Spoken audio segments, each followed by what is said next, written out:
Hello and welcome back to the channel my dear students. I hope सब अच्छा कर रहे होंगे। बोर्ड के पेपर सब खत्म हो चुके हैं, नीट की तैयारी हो चुकी है शुरू। तो ये कोर्स लॉन्च हो चुका है। आपको करना क्या है, पहले मैं अपना इंट्रोडक्शन दे देता हूँ। मेरा नाम है अनमोल कुमार। मैं फिजिक्स जेई और फिजिक्स नीट का एजुकेटर हूँ।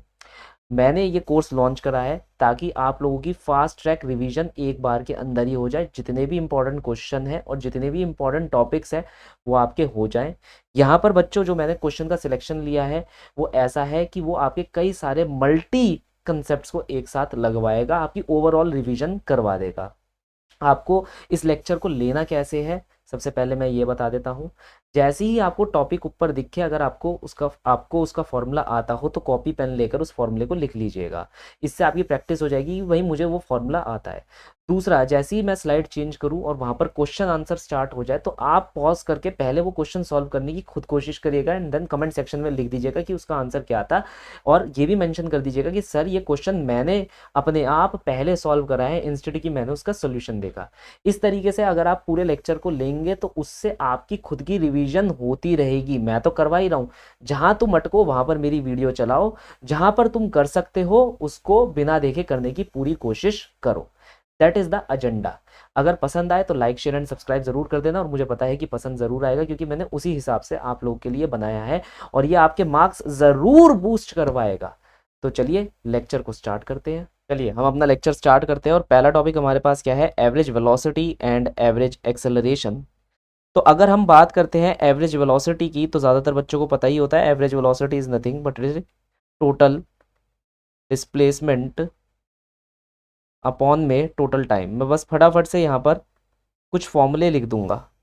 टोटल, यहाँ पर अगर मैं बात कर रहा हूँ एवरेज एक्सेलरेशन का, it is net change in velocity.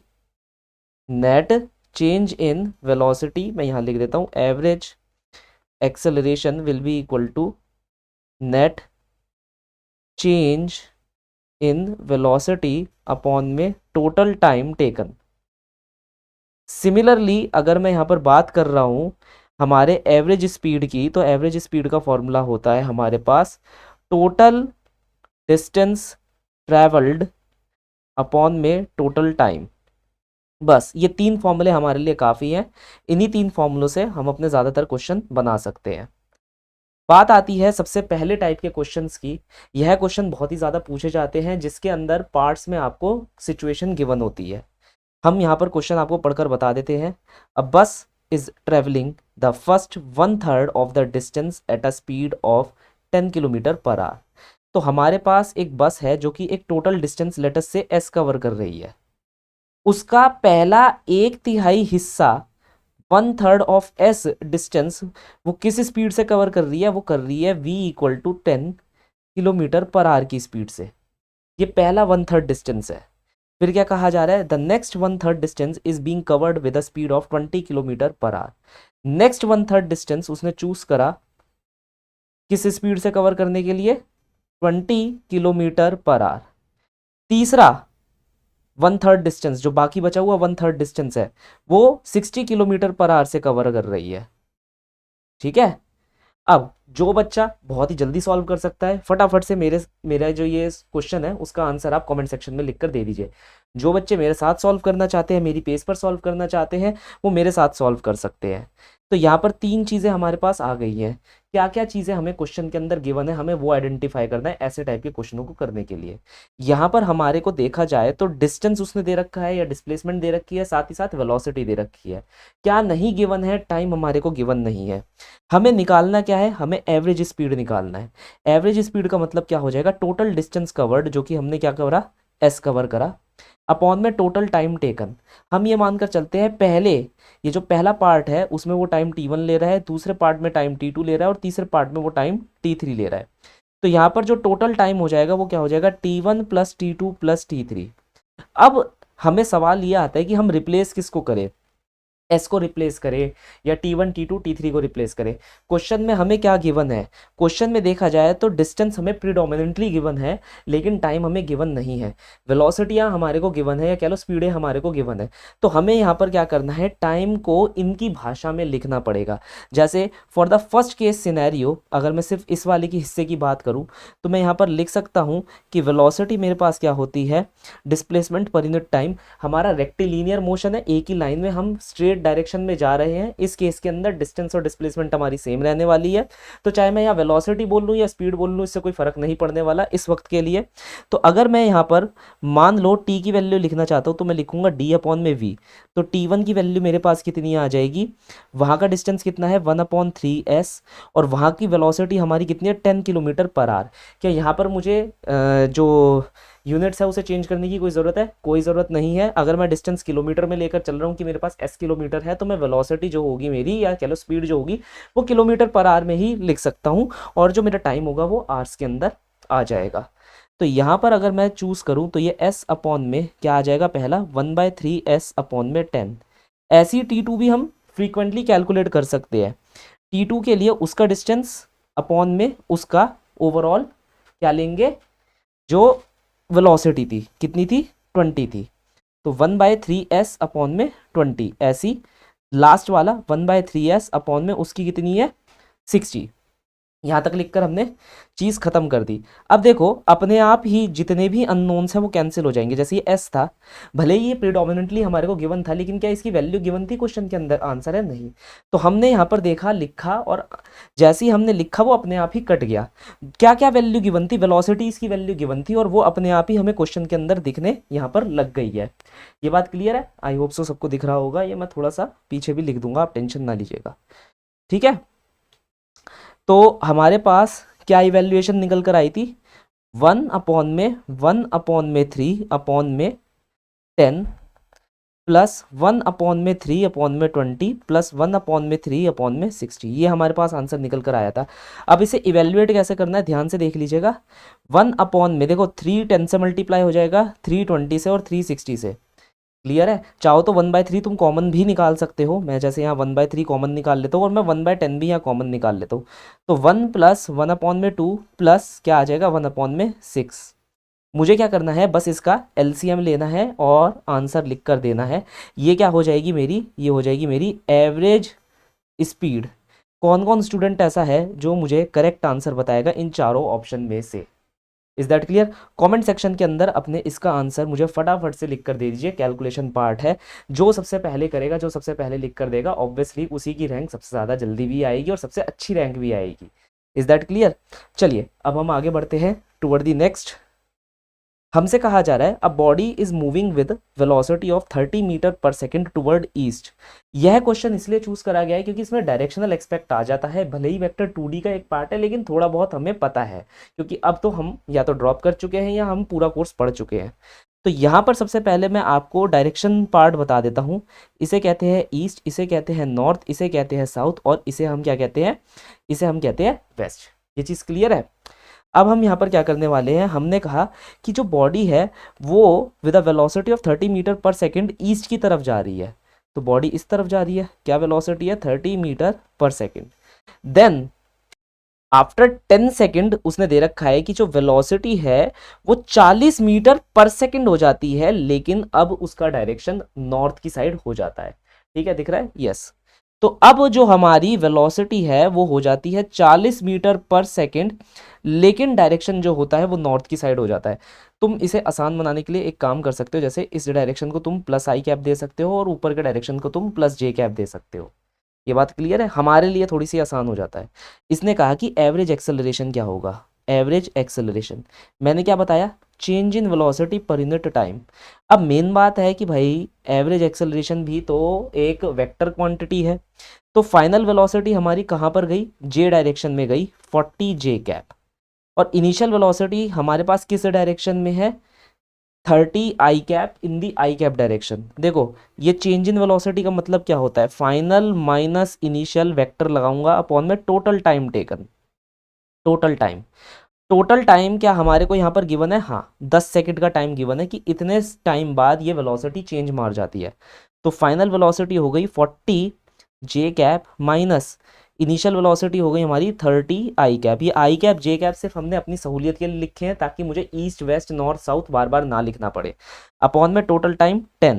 इसने हमसे क्या पूछा है, एवरेज एक्सेलरेशन। और अगर तुम ध्यान से देखोगे तो ये वेक्टर फॉर्म में नहीं पूछा है, ये पूछा है हमसे स्केलर मतलब एक मैग्नीट्यूड की फॉर्म में पूछा है, उसे डायरेक्शन से कोई लेना देना नहीं है।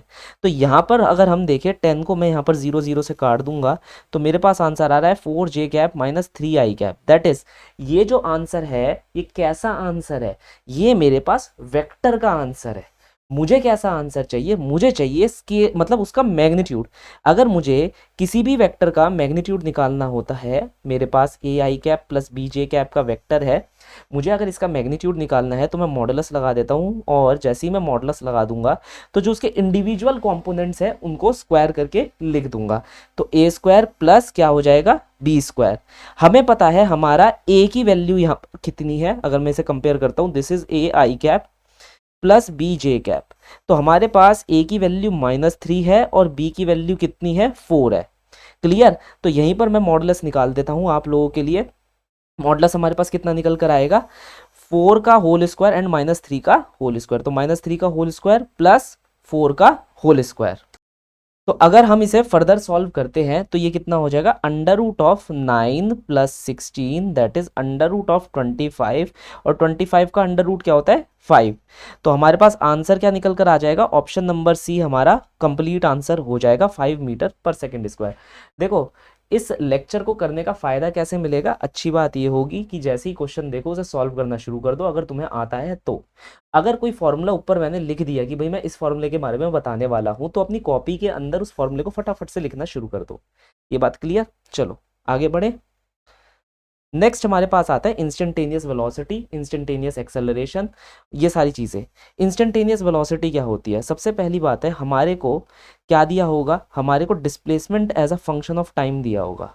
वैसे तो बहुत सारी और भी चीज़ें हैं जिसका फंक्शन ये दे सकते हैं, लेकिन अभी हम ये मानकर चलते हैं कि हमें displacement as a function of time दे दिया गया है। हमें पूछा गया कि इंस्टेंटेनियस वेलोसिटी क्या होगी। तो instantaneous velocity is nothing but it is derivative of this displacement with respect to time. हमें डायरेक्शन को कंसिडर आउट करना पड़ेगा, इसमें भी ख्याल रखना पड़ेगा। और एक्सेलरेशन क्या हो जाता है, इसी वेलोसिटी को अगर मैं फर्दर डेरिवेट कर देता हूं तो मेरे पास एक्सेलरेशन आ जाता है। मान लो मैं चाहता हूं, मैं एक्स से ए बनाना चाहता हूं, तो मैं क्या करूंगा, इसी को डबल डेरिवेटिव कर दूंगा। मतलब अगर मेरे को x दे रखा है, x इक्वल टू 3t³ दे रखा है और मुझसे एक्सेलरेशन पूछा गया, तो मैं इसी को 2 बार डेरिवेट कर दूंगा। क्यों, क्योंकि अगर मैं पहली बार इसे डेरिवेट करता हूं तो मेरे पास क्या निकल कर आ जाएगा, मेरे पास निकल कर आ जाएगा यहाँ पर वेलोसिटी। दूसरी बार जब मैं डेरिवेट करूंगा तो वेलोसिटी डेरिवेटिव होगी और डेरिवेटिव ऑफ वेलोसिटी हमारे पास एक्सेलरेशन होता है। ठीक है, तो वो कितना आएगा, 3 × 3 × 2t⁻1।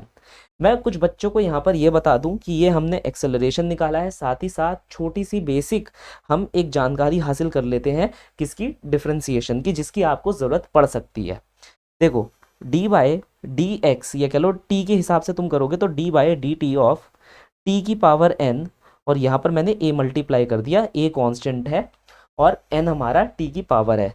तो a कभी डेरिवेटिव नहीं होता, वो बाहर आ जाएगा। तो dy/dt ऑफ t⁻n, ये लिख सकता हूँ मैं a n t n-1, ये फॉर्मूला हमें ध्यान देना है। ठीक है, इसी में dy/dt ऑफ, अगर मान लो e⁻at कोई पूछे तो आपको e⁻at का डेरिवेटिव खुद e⁻at ही होता है, बस जो इसके यहाँ पर a लगा होता है वो बाहर की तरफ आ जाता है, सिंपल एज दैट।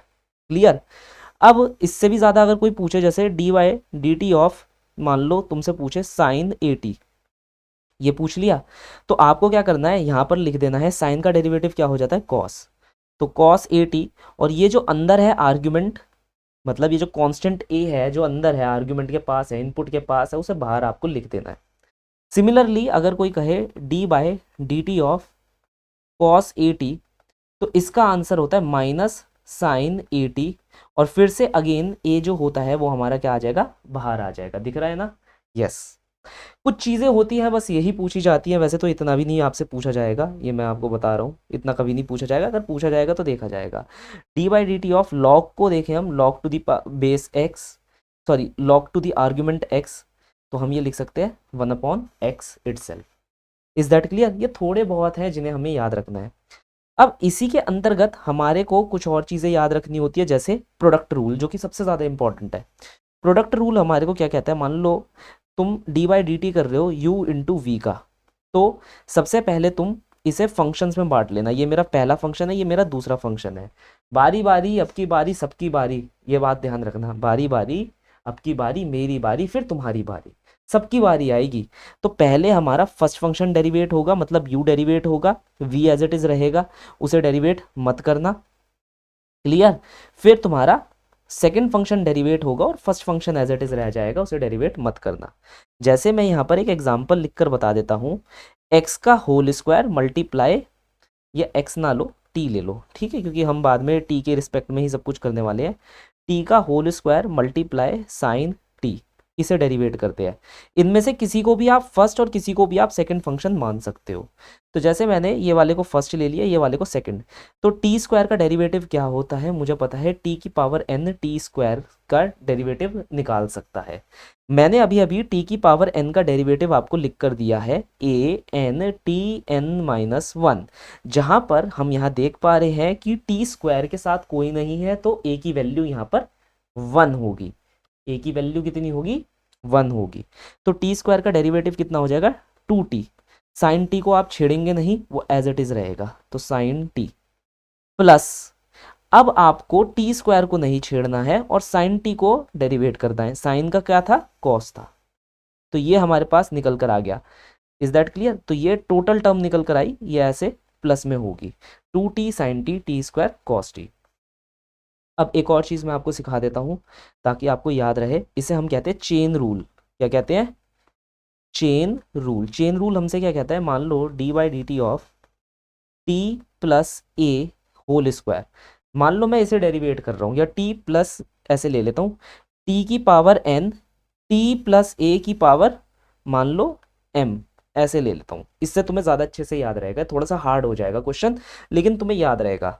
ध्यान से देखना, चेन का मतलब होता है इंटरलॉकिंग, हर कोई एक दूसरे से इंटरलॉक कर रहा है। कैसे कर सकते हैं? सबसे पहले आप ये देखिए, आपका मेन फंक्शन ये वाला है, T to the power n plus A की पावर m, तो पहले ये पावर डेरिवेट होगी, पावर डेरिवेट होगी, इसका फॉर्मूला होगा m, T to the power n plus A को आप बिल्कुल t की तरह ही ट्रीट करेंगे, इसकी पावर क्या आ जाएगी? m माइनस 1, दिख रहा है? अब हमें क्या करना है, जो अंदर है इसके, मतलब ये वाला पोर्शन, t की पावर n प्लस ए, इसे डेरिवेट करना है, तो n t n माइनस 1, ये हमारे पास आंसर निकल कर आएगा। ये ओवरऑल आंसर होगा। सबसे पहले पावर को डेरिवेट करेंगे, फिर उसके अंदर जो प्रेजेंट फंक्शन है उसे डेरिवेट करेंगे। कांस्टेंट का कोई डेरिवेटिव नहीं होता, इसलिए आपने देखा सिर्फ और सिर्फ ये डेरिवेट हुआ, जैसे ही कांस्टेंट डेरिवेट हुआ उसका आंसर 0 आ गया। हमने उसे लिखने की कोई वो नहीं करी कि भाई हमें कोई परवाह नहीं है उसकी, वैसे भी उसका आंसर तो 0 ही आना है, ठीक है। तो ये हमारे पास आंसर निकल कर आ गया। तो ये एक क्विक रिवीजन हो गई, किसकी? तुम्हारे बेसिक मैथ्स की भी साथ में। चलिए अब हम यहाँ पर वापस आ जाते हैं हमारे फॉर्मूले पर। तो अब एक्सेलरेशन का एक और फॉर्मूला होता है जो कि सबसे ज़्यादा अटमोस्ट इंपॉर्टेंट फॉर्मूला है, v dv बाई dx। ये फॉर्मूला वेलोसिटी, डिस्प्लेसमेंट और एक्सेलरेशन तीनों को एक साथ रिलेट करता है। ये समझो कि अगर कोई भी क्वेश्चन बनकर आया तो इसी के ऊपर सबसे पहले क्वेश्चन बनाकर डालते हैं वो लोग, क्योंकि ज़्यादातर बच्चों को या तो याद ही नहीं होता, ट्रिक नहीं करता दिमाग के अंदर उस समय जब यूज़ हो रहा होता है, और इसके ऊपर कोई भी हार्ड क्वेश्चन बन सकता है। खैर चलिए अब हम आगे बढ़ते हैं। The position x of a particle with respect to the time t is given as shown. हमारे को x दे रखा है जो कि एक फंक्शन है टाइम का, 9t square minus t cube, clear, where x is in metre and t is in second. What will be the position of this particle when it achieve the maximum speed along x direction. तो हमसे पूछा जा रहा है किस position पर यह particle maximum speed achieve करेगा। यहाँ पर हमें बड़े ध्यान से देखना है कि हमारा पार्टिकल पॉजिटिव एक्स डायरेक्शन में जा रहा है। अगर आप यहाँ पर देख पा रहे हैं तो एक्स टाइम के हिसाब से वेरी कर रहा है, जैसे जैसे टाइम बढ़ता जाएगा एक्स की वैल्यू भी या तो घटेगी या बढ़ेगी, अब ये डिपेंड करेगा कि फंक्शन कैसे बिहेव कर रहा है। है ना। चलिए हम अपना काम करना यहाँ पर शुरू करते हैं। सबसे पहले हमने क्या करा, उसने कहा कि भाई आपको स्पीड निकालनी है, तो फॉर ऑब्वियस रीजन क्योंकि उसने हमारे को पोजीशन दैट इज डिस्प्लेसमेंट दे रखी है, मैं dx/dt निकालूंगा जो कि वेलोसिटी होगी। क्योंकि मैं सीधी लाइन में जा रहा हूँ तो वेलोसिटी और मेरी स्पीड सेम ही रहने वाली है, तो कोई टेंशन नहीं है। तो dx/dt मेरे पास कितनी हो जाएगी, 18t। अब तुम कहोगे सर 18t कैसे हुई, मैं बता देता हूँ। यहाँ पर t के स्क्वायर का डेरिवेटिव क्या हो जाएगा, 2t⁻1। तो ये जो 2 है ये 9 से मल्टीप्लाई कर जाएगा तो 18t आ जाएगा। ऐसे ही t के क्यूब का डेरिवेटिव क्या हो जाएगा, 3t² हो जाएगा। ये मेरे पास क्या आ गई, ये मेरे पास आ गई वेलोसिटी। फर्दर मैं यहाँ पर एक्सेलरेशन निकाल सकता हूँ d2x/dt²। तुम कहोगे सर आप यहाँ पर एक्सेलरेशन क्यों निकाल रहे हो, अभी तुम्हें समझ आ जाएगा। इसको मैंने डेरिवेट करा तो ये कितना आ जाएगा 18, t⁻1 का डेरिवेटिव क्या हो जाएगा 1 minus 3 × 2t⁻1। Is that clear. अब ये जो एक्सेलरेशन है इसे हम क्या लिख सकते हैं, dv/dt भी लिख सकते हैं। हमारे को क्या करना है, हमारे से ये बोला गया है कि आपको एक ऐसा पॉइंट देखना है जहां पर आपकी जो स्पीड होगी वो क्या हो जाएगी, मैक्सिमम हो जाएगी। पोजीशन आपको देखनी है जहां पर आप मैक्सिमम स्पीड अटेन करेंगे along the positive x direction की तरफ से। तो अब मेरे पास dv/dt आया। अब ये dv/dt का मैं करूं तो क्या करूं, देखो हमारे पास एक थ्योरी होती है मैक्सिमा और मिनिमा निकालने की। ये क्वेश्चन मैंने इसलिए चूज करा है कि वो थ्योरी भी अब यहाँ पर हमारी कवर हो जाएगी। अगर तुम्हारे पास कोई भी एक फंक्शन गिवन होता है, मान लो ये फंक्शन ऑफ टाइम गिवन है और आपको मैक्सिमा मिनिमा निकालना है उस फंक्शन का कि मैक्सिमा और मिनिमा क्या होगा, किस पॉइंट पर होगा, तो आप क्या करिए, इस फंक्शन को पहले एक बार डेरिवेटिव निकाल लीजिए, इस फंक्शन का फर्स्ट डेरिवेटिव निकाल लीजिए। फिर उस फर्स्ट डेरिवेटिव को 0 के बराबर कर दीजिए। जैसे ही आप फर्स्ट डेरिवेटिव को 0 के बराबर करेंगे आपको वैल्यूज ऑफ टी निकल कर आ जाएगी, वैल्यूज ऑफ टाइम निकल कर आ जाएगी। क्लियर, मैं अभी आपको करके दिखाऊंगा। जैसे चलो मैं साथ में ही लेकर चलता हूँ। यहाँ पर ये हमारी वेलोसिटी है और वेलोसिटी का फर्स्ट डेरिवेटिव हमारा क्या हुआ, एक्सेलरेशन हुआ। क्योंकि मुझे वेलोसिटी या कह लो स्पीड तुम्हारी मैक्सिमाई या मिनिमा करनी है तो मुझे उसी फंक्शन को यहाँ पर चूज करना पड़ेगा। तो मेरे लिए यही वाला फंक्शन रहने वाला है। Is that clear. तो यहाँ पर हमने फंक्शन जो चूज करा है वो क्या चूज करा है, 18t माइनस 3t²। ये हमारा बेसिक फंक्शन है। क्लियर। अब हमने क्या करा, इसका डेरिवेटिव लिया तो एक्सेलरेशन निकल कर आया और उस एक्सेलरेशन को 0 के बराबर कर दिया। इसका डेरिवेटिव कितना था, 18 माइनस 3 × 2 = 6t। इसे हमने 0 के बराबर कर दिया। यहां से आपको t की वैल्यू निकाल लेनी है तो यहां से t की वैल्यू कितनी आ जाएगी, मेरे पास 3 आ जाएगी। आ गई। अब मुझे क्या करना है, सेकंड स्टेप में ये जो मेरे पास आपने फर्स्ट डेरिवेटिव निकाल कर दिया था, है ना, इसी को वापस रीडेरिवेटिव करिए, इसका सेकंड डेरिवेटिव निकालिए। इसी फंक्शन को वापस डेरिवेट करो एक और बार। अगर मैं इस फंक्शन को वापस डेरिवेट करता हूं तो मेरे पास आंसर क्या निकल कर आता है, -6। अब यहां पर कुछ इंपॉर्टेंट बातें हैं। देखो अगर तुमने सेकंड डेरिवेटिव निकाला, सेकंड डेरिवेटिव में अगर तुम्हारा आंसर वैल्यू ऑफ टी रखने पर पॉजिटिव आया तो फंक्शन उस पॉइंट पर मिनिमा होगा, मिनिमम हो जाएगा। क्या हो जाएगा, मिनिमम। ध्यान रखना, मान लो तुमने सेकंड डेरिवेटिव निकाला, सेकंड डेरिवेटिव निकालने के बाद तुमने टाइम की वैल्यू जो यहाँ पर निकाली थी फर्स्ट डेरिवेटिव को 0 करके उस डबल डेरिवेटिव में रखी। अगर तुम्हारा आंसर पॉजिटिव आ गया तो तुम्हारा फंक्शन मिनिमा होगा, मिनिमाइज कर जाएगा उस पर्टिकुलर पॉइंट पर, मिनिमम अटेन करेगा। और वहीं पर अगर उसकी वैल्यू नेगेटिव आ गई तो वो मैक्सिमम अटेन करेगा। हमारे केस में हमें टी की वैल्यू रखने की जरूरत ही नहीं पड़ी क्योंकि फंक्शन अपने आप ही नेगेटिव दिखा रहा है। दैट इज फंक्शन अपने आप ही मोनोटोनिकली इंक्रीजिंग है, वो इंक्रीज करता जा रहा है, वो इंक्रीजिंग फंक्शन है अपने आप में। तो हम ये बोल सकते हैं कि टाइम t = 3 पर हमारा जो फंक्शन होगा वो बढ़ेगा, मतलब मैक्सिमम अटेन करेगा। ठीक है, क्या अटेन करेगा, मैक्सिमम अटेन करेगा। अब हमें क्या करना है, हमें तो वो पोजीशन निकालनी है। तो अब हमें पता चल गया टाइम की वैल्यू क्या है, 3 के बराबर। तो हम t की वैल्यू यहाँ पर 3 रख देंगे, 3² एंड 3³ 3×3 = 9 = 81। 3×3 अब ये कितना हो जाएगा हमारे पास, हाँ 9 × 81, यस 3×3 = 9 और 3×3 = 27। तो अब हमें इसे माइनस करना होगा, कितना आ जाएगा इसको माइनस करके, फटाफट से कमेंट सेक्शन में लिखिए, इतने में आपका इंतज़ार करूँगा। तो ये आएगा 7 4 11, ये गए 7 बचे एंड 54। तो हमारा ओवरऑल आंसर कितना आ जाएगा, 54 मीटर हमारा ओवरऑल आंसर होगा। बच्चों देखो, मैंने वही क्वेश्चन ले रखा है जिसके अंदर एक से ज़्यादा कंसेप्ट यूज़ हो रहे हैं। तुम सोच रहे होंगे क्यों, क्योंकि मैं तुम्हें खुश नहीं करना चाहता, ये पहली चीज़ मैं आपको बता दूँ। सॉरी फॉर दैट कि अगर आप देखना चाहेंगे कि भाई मैं कोई आसान क्वेश्चन दूं जो आपसे भी सॉल्व हो जाए, सबसे सॉल्व हो जाए, टाइम बच जाए, तो ऐसा मैं नहीं करता। मुझे कोई ऐसे ही क्वेश्चन चूज़ करना था जो कि आपके ब्रेन लेवल को इस वक्त भी खींचतान करता रहे, या फिर अगर आपको ये चीज़ याद नहीं है तो याद वापस दिला दे। क्वेश्चन वही जो बेनिफिट करे, बात खत्म।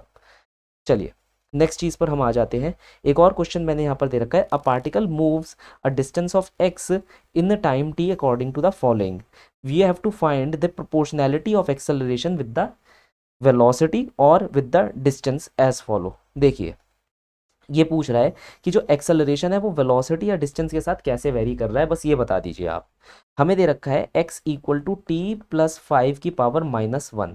यहाँ हम क्या यूज़ करेंगे, यहाँ हम चेन रूल यूज़ करेंगे। क्यों यूज़ करेंगे, क्योंकि हमारे को यहाँ पर वेलोसिटी भी निकालनी है और हमारे को यहाँ पर एक्सेलरेशन भी निकालना है। तो अगर मैं करूँगा dx/dt, तो मैं यहाँ पर क्या लिखूँगा, ये क्या है, t प्लस ए की पावर -1। तो पहले तो ये -1 बाहर आ जाएगा, आ गया। मैं फिर से यहाँ पर फॉर्मूला लिख देता हूँ, t to the power n a की पावर m, इसका डेरिवेटिव जो होगा हमारे पास क्या होता है, m टी की power n plus a m-1। फिर t की पावर n का डेरिवेटिव होता है n t n-1 और a का डेरिवेटिव 0 होता है, तो वो आएगा नहीं। ये हमारे पास फॉर्मूला हो जाता है। इस केस के अंदर हमारे पास m की वैल्यू कितनी है, हमारे पास m की वैल्यू -1 है और हमारे पास n की वैल्यू कितनी है, n की वैल्यू हमारे पास 1 है। तो मैं डायरेक्टली अगर इस फॉर्मूले में लगाकर दिखाऊं तो ये हमारे पास आंसर आ जाएगा t प्लस 5 -2, हो गया, है ना। और t की पावर 1 है तो उसका आंसर 1 आ जाएगा। ये आ गई वेलोसिटी। मैं यहाँ पर क्या कर सकता हूँ भाई, ये नेगेटिव यहाँ पर मुझे भले ही दिख रहा है, मैं इसे ऐसे लिख सकता हूँ, -1/t+5 की पावर कितनी हो जाएगी हमारे पास, स्क्वायर, है ना। ये हो गई। दूसरी चीज़, मैं इसमें फिर से अगर dv/dt निकालूँ तो वो मेरे पास एक्सेलरेशन निकल कर आ जाएगा।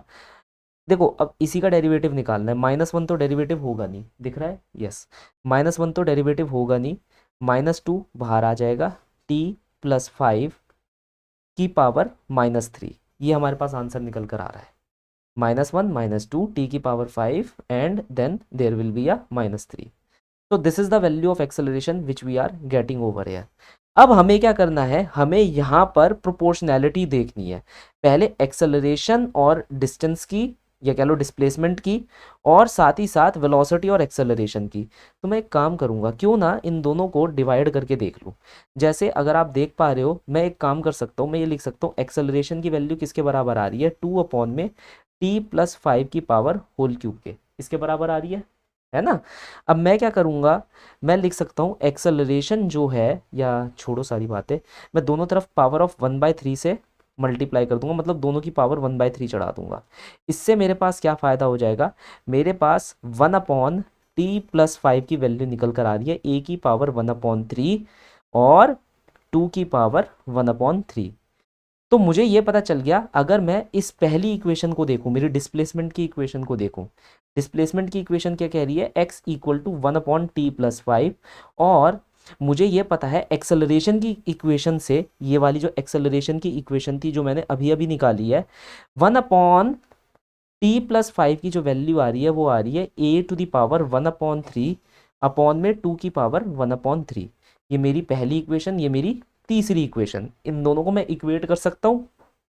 तो मुझे पता चल जाएगा x की वैल्यू क्या आ रही है, a की पावर 1/3 अपॉन में 2 की पावर 1/3।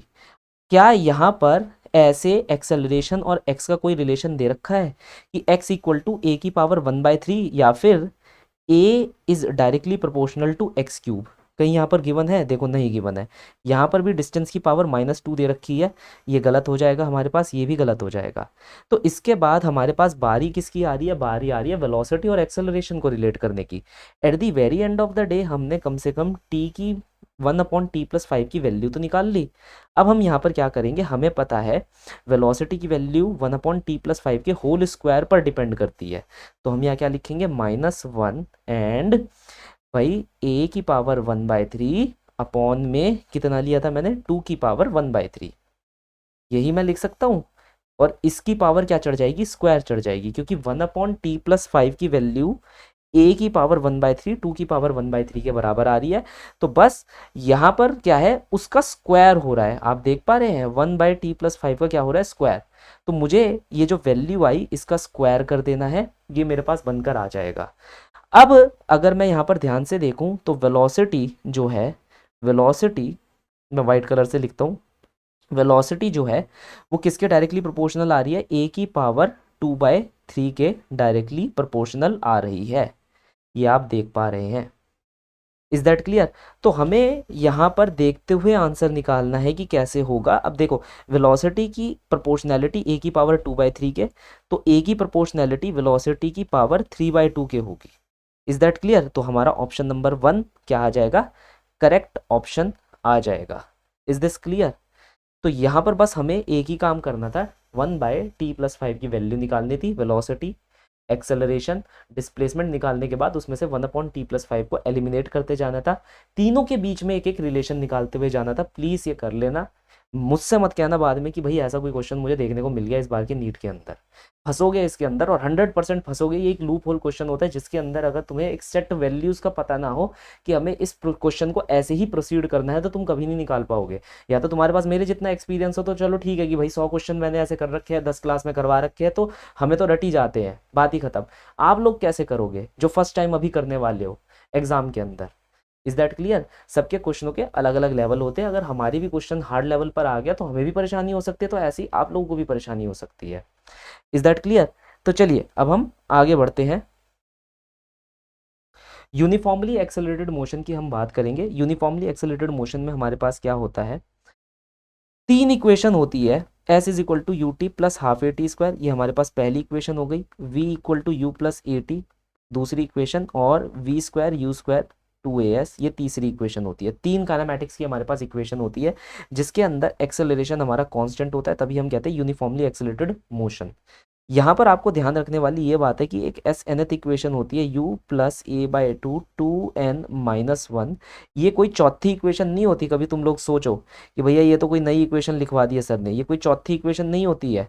ये एक इक्वेशन है जो कि पहली इक्वेशन नंबर 1 की ही एक मैनिपुलेटिव फॉर्म होती है, जो हम यहाँ पर लिखना पसंद करते हैं। ये nth सेकंड के बारे में बताती है, मतलब जैसे मैंने तुमसे पूछा ये बताओ displacement in 5th second, 6th second, 8th second क्या होगी, ये उस डिस्प्लेसमेंट को निकालती है। साथ ही साथ ये जितनी भी इक्वेशन मैं यहाँ पर लिख रहा हूँ ये सारी की सारी मतलब कह लो डिस्प्लेसमेंट को, वेलोसिटी को, एक्सेलरेशन को बताती है, कोई भी स्पीड डिस्टेंस को नहीं बताता। बच्चे क्या सोच लेते हैं कि भैया ये एस लिखा है तो ये डिस्टेंस हो गया, डिस्टेंस नहीं होता मेरे भाई, वो कंडीशन के हिसाब से डिस्टेंस आता है, ये डिस्टेंस नहीं है, ये डिस्प्लेसमेंट है। सिमिलरली हर एक केस में ये डिस्प्लेसमेंट और वेलोसिटीज हैं। Is that clear. कभी इसको स्केलर समझ के करना शुरू कर दो, प्लीज मत करना ऐसे।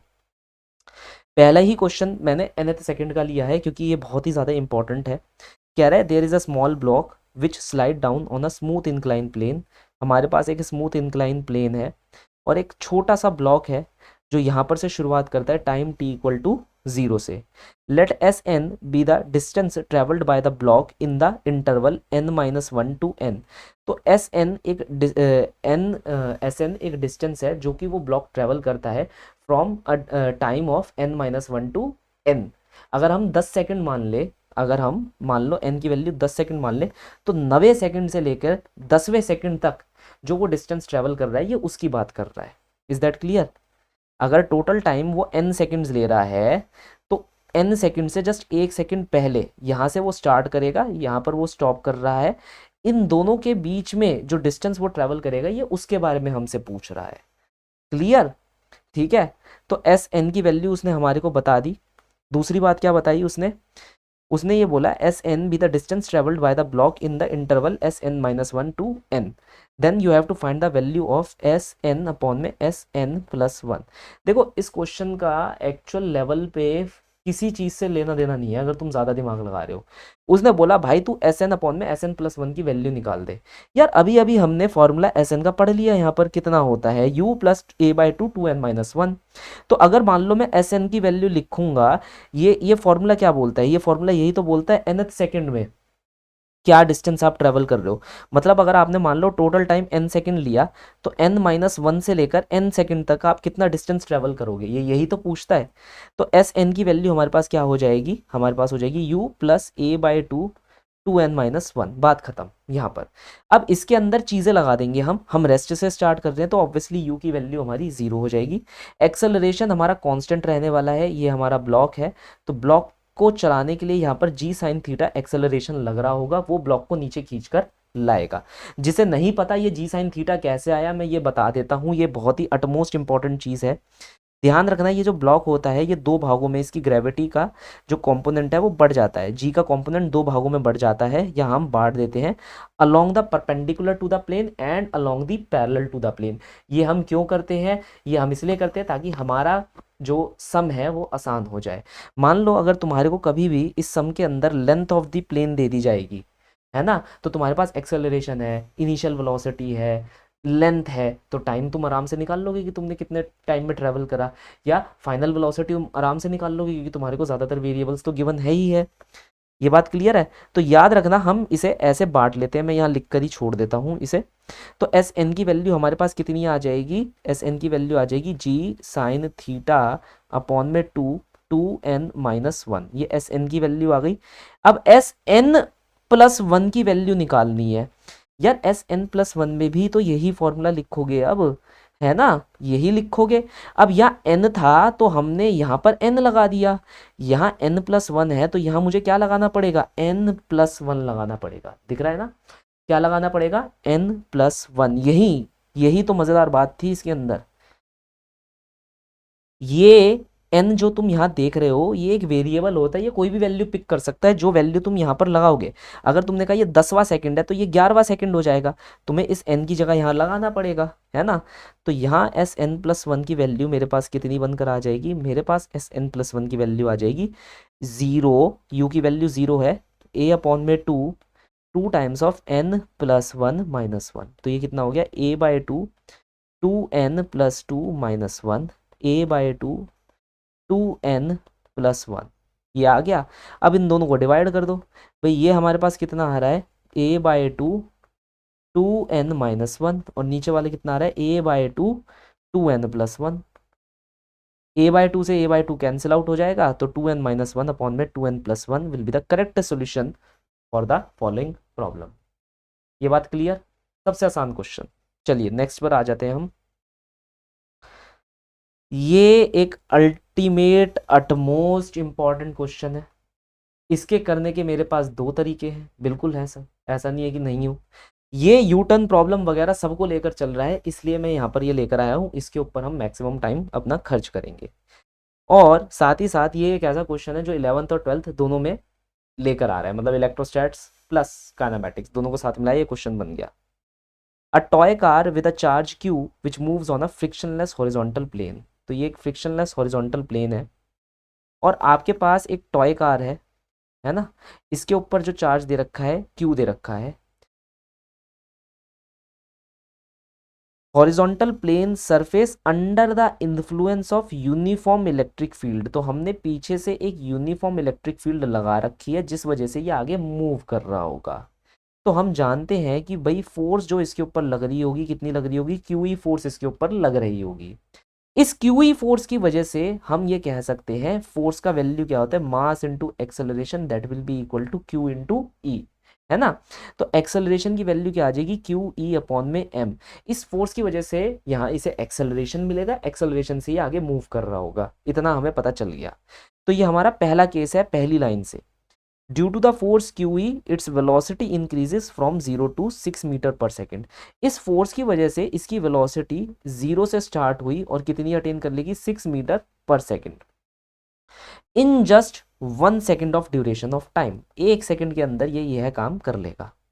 At that instant the direction of field is reverse. तो जब ये इस पर्टिकुलर वेलोसिटी को अटेन कर लेगा तो हम फील्ड की जो डायरेक्शन करेंगे उसे कर देंगे चेंज, मैग्नीट्यूड को नहीं, बस फील्ड की डायरेक्शन को हम चेंज कर देंगे। जैसे ही हम इस डायरेक्शन को चेंज कर देंगे the car will continue to move for 2 more second, तो जो कार होगी वो 2 और सेकेंड तक के लिए मूव करती रहेगी, फर्दर टाइम में बियॉन्ड वो मूव करती रहेगी, रुकेगी नहीं। ठीक है, we have to find the average velocity and the average speed of the toy car between 0 to 3। इसमें हमारे को एक चीज़ ध्यान रखनी है, ये कार कोई वेलोसिटी अटेन कर चुकी है, जैसे ही हम फोर्स को अपोजिट करेंगे उसके द्वारा रिटार्डेशन क्रिएट होगा, जिसकी वजह से भले ही ये कार आगे की तरफ मूव करती जाएगी लेकिन ये रिटार्डिंग फोर्स उसे अल्टीमेटली एक डेड स्टॉप पर ले आएगी। फिर अगर समय बचा हमारे पास मोशन का तो ये जो फोर्स है इसे पीछे भी मूव करेगी, जिसकी वजह से एक यू टर्न क्रिएट हो जाएगा। ये हमारे को ध्यान में रखना है। तो अगर हम यहाँ पर स्टार्ट करते हैं, इसने कहा भाई average velocity average speed. Average velocity हमारे पास क्या होती है, एवरेज वेलोसिटी हमारे पास क्या होती है, एवरेज वेलोसिटी हमारे पास होती है total displacement per unit total time. Total time तो अपने को पता ही है 3 सेकंड का है, ऐसी अगर मैं एवरेज स्पीड की बात करूं तो टोटल डिस्टेंस अपॉन में टोटल टाइम। ठीक है, अब पहला 0 से 6, वेलोसिटी 0 से 6 अटेन करोगे तो कितना एक्सेलरेशन होगा, मुझे एक्सेलरेशन निकालना है। यहाँ पर मैं लिखूंगा सबसे पहले देख लेता हूँ कि भाई और कुछ गिवन है, यहाँ टाइम की वैल्यू गिवन है t=1 सेकेंड। मैं यहाँ पर क्या लिखूंगा, मुझे यहाँ पर इक्वेशन की ज़रूरत पड़ेगी। कौन सी इक्वेशन की, एक ऐसी इक्वेशन जो v u a और t को एक साथ ला सके। फाइनल वेलोसिटी हमारे पास +6 है, इनिशियल वेलोसिटी 0 है, एक्सेलरेशन निकालना है, टाइम 1 सेकेंड है, तो एक्सेलरेशन हमारा कांस्टेंट होगा और वो कितना होगा 6 metre per second square. Is that clear, क्या होगा 6 मीटर पर सेकेंड स्क्वायर। ये हमारा पहला पार्ट निकल कर आ गया। अब दूसरी चीज, एक्सेलरेशन निकल कर आ गया, 1 सेकेंड तक हमने अपना टाइम यहाँ पर खपाया, एग्जॉस्ट करा 0 से 1 सेकेंड। अब ये आगे जा रहा होगा, इसकी वेलोसिटी 6 है, लेकिन अब एक्सेलरेशन पीछे लगना स्टार्ट हो जाएगा, जिस वजह से ये जो पार्टिकल है ये ऐसे घूम कर वापस आएगा। इज दैट क्लियर, किस पॉइंट पर ये यू टर्न मारेगा हमें वो निकालना बहुत ज्यादा जरूरी है। U turn point, U turn point के लिए वेलोसिटी आपकी अल्टीमेटली क्या हो जाएगी, 0 हो जाएगी। अब देखो मैं यहां से ले लेता हूं, यहां से मैं अपना मोशन स्टार्ट करता हूं, इस पॉइंट से इस पॉइंट के बीच में, मान लो ये पॉइंट ए है और ये पॉइंट मेरे पास क्या है, बी है। ए से बी के बीच में, ए पर मैं यही वाला फॉर्मूला लगाऊंगा अभी भी। ए पर मेरी जो वेलोसिटी है वो कितनी है, 6 है। एक्सेलरेशन मेरे पास कितना है, अब -6 हो जाएगा। टाइम मुझे निकालना है, फाइनल वेलोसिटी 0। फिर से मैं एक और बार रिपीट कर देता हूँ, यहाँ पर से मैं शुरू कर रहा हूँ, यहाँ पर मैं ये मान रहा हूँ कि मेरी वेलोसिटी 0 हो गई है, क्योंकि यू टर्न पाने के लिए मुझे मोमेंटली रेस्ट पर आना पड़ेगा, मानते हो। तो यहाँ से मैं अपना मोशन ले रहा हूँ, यहाँ से मैं अपना मोशन इसलिए ले रहा हूँ क्योंकि अगर मैं यहाँ से लूँगा तो कोई तात्पर्य नहीं बनने वाला। यहाँ से यहाँ तक एक्सेलरेटेड मोशन है, इसके बाद डी एक्सेलरेटेड मोशन है, तो क्यों ना मैं यहाँ से यहाँ तक के डी एक्सेलरेटेड मोशन को कंसिडर आउट कर लूँ, जो कि एक ज़रूरी बात है। मुझे यहाँ पर सब कुछ गिवन है कि यहाँ पर मेरे पास डी एक्सेलरेशन लग रहा है, एक्सेलरेशन नेगेटिव है, साथ ही साथ मुझे इस वाले और इस वाले पॉइंट पर जो वेलोसिटीज़ है वो भी मेरे पास गिवन है। तो अगर उसके हिसाब से देखूँ तो टी की वैल्यू मेरे पास कितनी आ जाएगी, 1 सेकेंड आ जाएगी। तो मैं ये बोल सकता हूँ कि भाई यहाँ से यहाँ तक आने के लिए, जहाँ पर मेरी वेलोसिटी कितनी हो जाएगी, 0 हो जाएगी, मैंने फिर से एक और एक्स्ट्रा सेकंड लिया, तो 3 सेकंड में से मेरा 1 सेकंड यहाँ पर एग्जॉस्ट हो गया आगे जाते हुए, 1 सेकंड यहाँ पर एग्जॉस्ट हो गया, बाकी बचा 1 सेकंड यहाँ से यहाँ तक की जर्नी को करवाएगा, है ना। अब मैं यहाँ पर डायग्राम बना देता हूँ कि कहाँ से कहाँ तक क्या चीज़ एग्जॉस्ट हुई।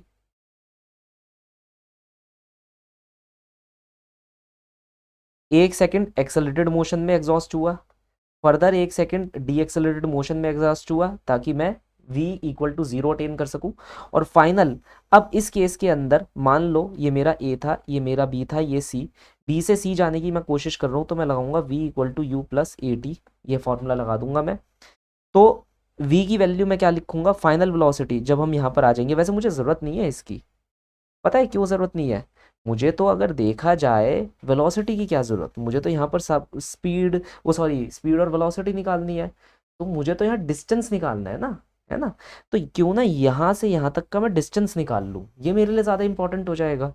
यहाँ से यहाँ तक का डिस्टेंस, बस ये देख लूँ टाइम कितना ले रहा हूँ मैं, टाइम ले रहा हूँ मैं 1 सेकेंड का, टाइम कितना ले रहा हूँ 1 सेकेंड का। तो मैं ये वाली इक्वेशन लगा सकता हूँ, बिल्कुल लगा सकते हैं। अगर मैं यहाँ बी से लेकर सी तक के लिए काम कर रहा हूँ तो मेरी इनिशियल वेलोसिटी जीरो हो जाएगी, क्योंकि सी पर ये सॉरी बी पर मेरी वेलोसिटी मैं मानकर चल रहा हूँ जीरो है, न्यूटन मार रहा है नहीं मार रहा। तो बी से लेकर सी के बीच में मैं ये आंसर लगा रहा हूँ, क्योंकि यहाँ की अगर मुझे ये डिस्टेंस पता चल जाएगी तो स्पीड निकालना आसान हो जाएगा। भाई स्पीड निकालना आसान क्यों हो जाएगा, मुझे इस पार्ट का डिस्टेंस पता चल जाएगा, मुझे इस पार्ट का डिस्टेंस पता चल जाएगा, और मुझे इस पार्ट का भी डिस्टेंस पता चल जाएगा। तो हर एक पार्ट का डिस्टेंस मुझे पता चल जाएगा, तो total distance upon total time लिख के कम से कम हम स्पीड तो निकाल लेंगे। तो मैंने क्या करा, एस की वैल्यू लिखी, ये हो गई 0 प्लस हाफ, एक्सेलरेशन की value -6 and T square 1 second के अंदर। तो मैंने कितना कवर करा, -3। माइनस ये बताता है कि मैं पीछे की साइड आ रहा हूँ, पीछे की साइड आ रहा हूँ, तो ये -3 हो गया। अच्छा ये बताओ ए से लेकर बी तक कितना डिस्टेंस कवर करा। अगर ए से लेकर बी तक के डिस्टेंस की मैं यहाँ पर बात करता हूँ, अगेन मैं यही फॉर्मूला लगा दूंगा, S equal to you T half A T square, है ना भाई, यहाँ से लेकर के यहाँ तक। या फिर एक और फॉर्मूला लगाया जा सकता है, we square u square 2as, ये ज़्यादा आसान पड़ेगा हमारे लिए लगाना, इसमें ज़्यादा कैलकुलेट भी नहीं करना होगा, क्योंकि मुझे पता है ए से लेकर बी पर मेरी फाइनल वेलोसिटी बी की 0 है, इनिशियल वेलोसिटी मेरे पास 6 है, और एक्सेलरेशन मेरे पास कितना है, -6 है। बस एस की वैल्यू निकालनी है यहाँ पर, तो एस की वैल्यू यहाँ पर से भी मेरे पास +3 निकल कर आएगी। एस की वैल्यू कितनी निकल कर आई, +3। तो यहाँ पर एटलीस्ट मुझे ये पता चल गया, इस थ्रू आउट दिस ड्यूरेशन, इस ड्यूरेशन के अंदर ये मेरे पास +3 है, ये भी मेरे पास 3 है, मतलब भले ही वो -3 है, लेकिन वो -3 तो डिस्प्लेसमेंट सिग्निफाई कर रहा है ना। तो बस अब मुझे यहाँ से यहाँ तक का डिस्टेंस निकालना है, ये पहले पार्ट का डिस्टेंस निकालना है। पहले पार्ट का डिस्टेंस निकालने के लिए मैं क्या कर सकता हूँ, पहले पार्ट का डिस्टेंस निकालने के लिए मैं S is equal to U T plus half A T square लगा सकता हूँ। इनिशियली मैं जब मूव कर रहा हूँ तो यहाँ पर मुझे दे रखा है मैं रेस्ट से मूव कर रहा हूँ, तो ये मेरे पास 0 हो जाएगा, प्लस हाफ ए एक्सेलरेटेड मोशन है जिसका एक्सेलरेशन 6 के बराबर है, और टाइम मैं ले रहा हूँ 1। तो ये आंसर भी कितना आया, 3। तो अगर आप देखोगे ये आंसर भी हमारे पास कितना आ गया, 3। तो 3 3 एंड 3। अब इस केस के अंदर मान लो मैं तुमसे पूछूं कि एवरेज स्पीड निकालनी है, क्या निकालनी है, एवरेज स्पीड। एवरेज स्पीड क्या होगा, टोटल डिस्टेंस 3 + 3 + 3 अपॉन में टोटल टाइम 0 से 3, कितना हो गया, 3 + 3 + 3 3 6 और 9, 9 अपॉन में 3 3। तो एवरेज स्पीड आ गई हमारे पास 3। एवरेज वेलोसिटी, तुम ये देखो, इनिशियल ये है, फाइनल ये है, इनिशियल से फाइनल के बीच का डिस्प्लेसमेंट कितना है, 3। तो एवरेज वेलोसिटी हमारे पास कितनी निकल कर आ जाएगी, average velocity will be equal to the total displacement upon में total time which is 1। Clear. तो एवरेज वेलोसिटी हमारे पास 1 आ गई, एवरेज स्पीड हमारे पास 3 आ गई, तो 1 and 3 will be the correct answer for the following problem. Clear, बहुत इंपॉर्टेंट प्रॉब्लम थी, इसे प्लीज रीलूप करके एक बार देख लेना। मोशन अंडर ग्रेविटी की हम बात करेंगे, ये भी बिल्कुल आपका जो यूनिफॉर्म एक्सेलरेटेड मोशन है उसी से लिया गया है, तो इसमें तो कुछ ज़्यादा बताने की ज़रूरत नहीं है। हम ये मानकर चलते हैं कि भाई हमारे पास एक पार्टिकल है जिसे हम यू वेलोसिटी से ऊपर फेंक रहे हैं। साइन कन्वेंशन हमारे बहुत ज़्यादा इंपॉर्टेंट हो जाते हैं, ऊपर का डायरेक्शन पॉजिटिव, नीचे का डायरेक्शन नेगेटिव। हमने यू वेलोसिटी से ऊपर फेंका है किसी पार्टिकल को तो ये पॉजिटिव हो जाएगी, ग्रेविटी नीचे की तरफ एक्ट कर रही है तो वो नेगेटिव हो जाएगी। यहाँ पर हमसे पूछा जाता है सबसे ज़्यादा कि मैक्सिमम हाइट क्या अटेन होगा, वो निकालिए। तो आप we square u square 2as के फॉर्मूला को लगा सकते हैं। जैसे ही आप मैक्सिमम हाइट पर जाएंगे आपकी फाइनल वेलोसिटी 0 के बराबर आ जाएगी। तो अगर आप यहाँ देखिए ये 0 के बराबर आ गई, ये यू स्क्वायर है, ए की वैल्यू -g है, एस आपका +h है, क्योंकि आप h हाइट अटेन कर रहे हैं। प्लस मैं इसलिए लिख रहा हूँ क्योंकि मैं अबव ऊपर की तरफ जा रहा हूँ और ऊपर का डायरेक्शन हमारा पॉजिटिव होता है। तो यहाँ से h की वैल्यू मेरे पास निकल कर आ जाएगी यू स्क्वायर अपॉन में 2g। सिमिलरली आप यहाँ पर टाइम ऑफ फ्लाइट का फॉर्मूला भी पता कर सकते हैं। टाइम ऑफ फ्लाइट का मतलब है कि ये ऊपर जाकर वापस नीचे आएगा तो ये कितना टाइम लेगा, तो मैं डायरेक्टली यहाँ पर लिख सकता हूँ 2u/g। ध्यान रखिएगा इस किसी भी क्वेश्चन के अंदर हम कोई भी ड्रैग कंसिडर नहीं कर रहे। तो हाफ वे जाने के लिए ये जो टाइम लेगा वो u/g होगा, और हाफ वे वापस आने के लिए जो ये टाइम लेगा वो u/g होगा। This is motion under gravity. Crisp and clear इतना ही पूछा जाता है। अगर तुम कभी भी भूल जाओ टाइम ऑफ फ्लाइट का फॉर्मूला कैसे निकालना है, तो S is equal to U T plus half A T square का यूज़ कर देना, जिसमें एस को जीरो कर देना, तुम्हारे पास अपने आप टाइम ऑफ फ्लाइट का फॉर्मूला निकल कर आ जाएगा। हमसे क्या क्वेश्चन कहा जा रहा है, a ball is thrown vertically downward with a velocity of 20 metre per second from the top of the tower. एक टावर है, उसके टॉप से मैंने 20 मीटर पर सेकंड की रफ्तार से एक बॉल को नीचे ड्रॉप कर दिया। It hit the ground after some time with a velocity of 80 metre per second. तो ये 80 मीटर पर सेकंड की रफ्तार से कुछ समय बाद हमारे ग्राउंड को हिट करती है। जी की वैल्यू हमने यहाँ पर 10 मीटर पर सेकंड स्क्वायर ले रखी है। तो हमसे पूछा जा रहा है कि हाइट ऑफ द टावर क्या होगी। हम यहाँ लगाएंगे h is equal to U T plus half A T square, और साइन कन्वेंशन का ध्यान रखेंगे, s is equal to you T half A T square. क्या हम नीचे की हाइट अटेन कर रहे हैं, क्या हम नीचे जा रहे हैं, यस सर, तो ये माइनस एच हो जाएगा। क्या हमारी इनिशियल वेलोसिटी नीचे है, जी सर नीचे है, तो माइनस 20 हो जाएगी। हमें क्या समय दे रखा है, नहीं सर हमें समय नहीं दे रखा। हाफ ए टी स्क्वायर, ए की वैल्यू भी नेगेटिव होगी। समय को हम कैसे निकालें, v equal to you plus A T से हम समय को निकाल सकते हैं। हमारी फाइनल वेलोसिटी नीचे की तरफ है, इनिशियल वेलोसिटी नीचे की तरफ है, एक्सेलरेशन नीचे की तरफ है, इनटू टाइम t। 0 0 0 कैंसिल कर देता हूँ, माइनस माइनस माइनस कैंसिल कर देता हूँ, तो टाइम t की वैल्यू हमारे पास कितनी आ जाएगी, 6 आ जाएगी। तो minus H will be equal to -20 into 6 plus 1/2 -10 into 36। Clear. अब हम यहाँ पर क्या कर सकते हैं, थोड़ी सी कांटा छाटी हम कर देंगे। ये हमारे पास कितना आ जाएगा, 2 एकम 2 और 2 अट्ठे 16। देखो अब माइनस माइनस भी कैंसिल आउट कर ही सकते हो, कोई फर्क नहीं पड़ने वाला। तो h की वैल्यू आपके पास कितनी आ जाएगी, 2 छिंग 12 120 प्लस 180। ठीक है, 003। तो 300 metre will be the correct solution for the following problem. A ball is dropped from a high-rise platform at time t equal to 0 starting from the rest after 6 seconds. Another ball is thrown downward from the same platform with a velocity v. The two balls meet at time t equal to 18 seconds. What is the value of v? तो हमने यहाँ पर क्या करा, देखो ध्यान से भाई, हमारे पास मान लो एक टावर है, हमने टावर से 2 बॉलें फेंकी, ये बॉल नंबर 1, ये ball number 2। Time t equal to 0 पे इस बॉल को ड्रॉप करा, दैट इज इसकी इनिशियल वेलोसिटी 0 है, ये नीचे जाकर गिरती है। After time t equal to 6 second ये कहीं ना कहीं यहाँ पर मान लो प्रेजेंट होगी। तो मैं अब दूसरी बॉल को इस समय फोर्सिबली फेंकूंगा, इसकी जो वेलोसिटी है वो है v। ये कब मैंने फेंकी, time t equal to 6 second पर। अब होगा क्या, आफ्टर 18 सेकेंड्स, 18 सेकेंड्स बाद ये दोनों बॉलें यहाँ पर आकर मिलेंगी। Is that clear. कहने का मतलब है पहली वाली बॉल 18 सेकंड बाद दूसरी वाली बॉल से मिलेगी। तो जो दूसरी वाली बॉल है, अगर उसके रिस्पेक्ट में देखोगे तो वो तो 12 सेकंड बाद मिल रही है ना तुम्हारी पहली वाली बॉल से। अब जैसे फॉर एग्जांपल क्लास के अंदर डांट लग रही है, अच्छी खासी तरीके से धुलाई चल रही है ना, तुम और तुम्हारा दोस्त है, तुम्हारा दोस्त बिल्कुल उसको सांप काटा हुआ है, वो बिल्कुल वहां पर बैठा हुआ है सफ़ेद होकर। तुम क्लास के अंदर आते हो, वो 1 घंटे से क्लास के अंदर बैठा हुआ है, जब से इंग्लिश वाली मैडम सुना रही है, अच्छे से मार रही है बच्चों को। ठीक है, तुम आते हो, जब तुम आते हो तुम्हारा समय तो उसी समय से स्टार्ट होता है ना, हाँ या ना, ये बात समझ गए। तो तुम अपने दोस्त से कहोगे, वो कहेगा यार मैं तो 1 घंटे तेरे आने से पहले से मैं झेल रहा था इसको, है ना, और तू आ गया अब तू भी झेल। तो तुम कहोगे यार इसका तो 1 घंटा हुआ है, चल मेरे को तो बस 5-10 मिनट और झेलना है, इतनी देर में तो टाइम पीरियड खत्म हो जाएगा, मैडम चली जाएंगी, मैं भी खुश ये भी खुश। तो यहाँ पर एक चीज समझो, इसका टाइम ऑफ इनिशिएशन 6 सेकेंड है, 6 सेकेंड बाद, 6 सेकेंड बाद after the whole thing is setup in the motion itself. तो ये ध्यान रखना, यहाँ से यहाँ तक आने में इसने इस पर्टिकुलर डिस्प्लेसमेंट को कवर करने में 12 सेकेंड लिए हैं। Is that clear. दूसरी बॉल ने 12 सेकंड लिए हैं उसी डिस्प्लेसमेंट को कवर करने में, जितनी डिस्प्लेसमेंट पहली वाली बॉल ने 18 सेकंड में कवर करी है। क्यों, क्योंकि मैंने दूसरी वाली बॉल को फटाक से नीचे फेंका है फोर्सिबली। तो यहां पर दोनों की डिस्प्लेसमेंट सेम है, तो मैं यहां लिख सकता हूं u1t plus half a1t1 square equal to u2t plus half a2t2 square. अब हम यहाँ पर क्या करेंगे, u1 की वैल्यू हमारे पास 0 है, हाफ a1 10 इंटू टी1 स्क्वायर, और टी1 हमारे पास कितना है, टी1 हमारे पास कितना है 18 का whole square.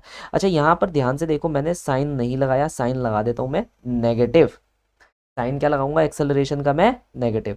Equal to U two, U हमें निकालना है, वो साइन कैसा होगा उसका नेगेटिव, वी की बात, वी की टर्म्स में हमारे को दे रखा है यू टू, मतलब initial velocity of the particle number two कितनी दे रखी है वी, और टाइम हमारे लिए कितना हो जाएगा 12 प्लस हाफ माइनस बार माइनस वही 10 इंटू 12 का होल स्क्वायर। मुझे पता है ये दिख नहीं रहा होगा, मेरे पीछे छुप गया होगा, तो मैं इसको इस तरफ ले आता हूँ। ये देखो, displacement of one equal to displacement of to.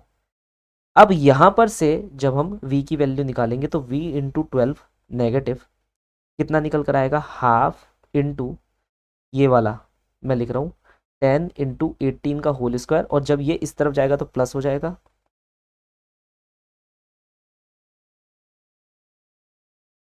ठीक है सर, इसे थोड़ा सा हम सॉल्व कर लेंगे। तो हाफ इंटू 10 कितना हो जाता है 5, मैं बाहर ले लेता हूँ, और अंदर क्या बचेगा 12 square minus 18 square, 12 square minus 18 square equal to minus V into 12। तो v की वैल्यू आ जाएगी 5 अपॉन में 12, इसे मैं लिख सकता हूँ 12 प्लस 18, 12 माइनस 18, और v का जो नेगेटिव 1 है वो नीचे आ जाएगा। तो ये हो जाएगा 5 अपॉन में 12 मल्टीप्लाई 8 और 2 10, 1 2 3, ठीक है, और ये कितना हो जाएगा हमारे पास माइनस का 6, माइनस का 6 कितना हो जाएगा प्लस का 6, 6 दूनी 12, 2 के 15, 5 पंजा 25 और 75। तो हमारे पास लगभग लगभग जो आंसर देखने को यहाँ पर मिल रहा है, कितना मिल रहा है, देखो इसने लिख रखा है 74 मीटर पर सेकंड, लेकिन हमारा आंसर कितना आ रहा है 75 मीटर पर सेकंड। तो हम क्या कहेंगे भाई, हमारा ऑप्शन नंबर 1 जो है वो करेक्ट सोल्यूशन है। चलिए अब हम आगे मूव करते हैं। भाई कैलकुलेशन देखो अपने आप देखना, मैंने सही आंसर बता दिया, ठीक है, कैलकुलेशंस पे इतना भरोसा मैं करता नहीं। ये अभी अभी क्वेश्चन हुआ था ना, ये देखा देखा लग रहा है, वापस चिपका दिया लगता है। ग्राफ्स के बारे में अब हम चर्चा करेंगे। ग्राफ्स हमारे को क्या कहते हैं, देखो हमसे कुछ ग्राफ पूछे जाएंगे, जैसे x वर्सेस t का कर्व पूछा जाएगा, v वर्सेस t का कर्व पूछा जाएगा, a वर्सेस t का कर्व पूछा जाएगा, एंड देन इनके बीच में कन्वर्जन्स पूछी जाएंगी। मैं सिंपल तरीके से बता देता हूँ, जैसे पहले हम बात करेंगे बेसिक कर्व की, जैसे लीनियर कर्व होता है, और एक हमारे पास क्या हो जाता है पैराबोलिक। ठीक है, मान लो लीनियर कर्व है y equal to A X plus B, मैंने ऐसे लिखा, या ए एक्स प्लस सी ले लो, b मत लो। तो इसका मतलब है यह जो कर्व है ये एक एक्यूट एंगल बनाएगा इफ़ अगर a की वैल्यू 0 से ग्रेटर है तो आपको एक्यूट एंगल बनता हुआ नजर आएगा। खैर मैं इसे जनरलाइज नहीं करना चाहता, कभी तुम समझो, मैं कुछ चीज़ें इसके अंदर बता देता हूँ, उसके बाद एक आध कर्व खींच कर बता देता हूँ। इस कर्व के ए पार्ट को हम कहते हैं स्लोप, और इसको हम कहते हैं इंटरसेप्ट। ए पार्ट को कहते हैं स्लोप और सी पार्ट को हम क्या कहते हैं, इंटरसेप्ट कहते हैं। क्लियर, यहाँ तक एक चीज़ हमारी पक्की हो गई। अब मान लो तुम्हारे को कोई दे दे 3x प्लस 4, अगर a की वैल्यू ग्रेटर देन 0 है तो याद रखना एक्यूट एंगल का कर्व बनेगा, अगर a की वैल्यू लेस देन 0 है तो ऑब्ट्यूज एंगल का कर्व बनेगा। मैं अपने आप बनाकर दिखा देता हूँ, जैसे मान लो मैंने ये लिया, अब इस कर्व को खींचना कैसे है, आप बस यहाँ पर करना x और y, और एक बार x को 0 कर देना तो y की वैल्यू निकाल लेना। जैसे यहाँ पर मैं x को 0 करूँगा तो y की वैल्यू 4 आ जाएगी, एक बार y को 0 कर देना और x की वैल्यू निकाल लेना। y को 0 करने पर जो मेरे पास x की वैल्यू है वो कितनी निकल कर आ रही है -4/3। अब ये तुम्हारा y एक्सिस है, ये तुम्हारा x एक्सिस है, यहाँ पर अपने दोनों चीज़ों को प्लॉट कर देना। जैसे पहली जोड़ी बन रही है 0 4 की, अब 0,4 कहाँ देखने को मिलेगा तुम्हारे को, x की वैल्यू 0 हो लेकिन y की वैल्यू 4 हो, तो ये हो गया 0,4। और दूसरा जो जोड़ी बन रही है वो बन रही है -4/3, 0।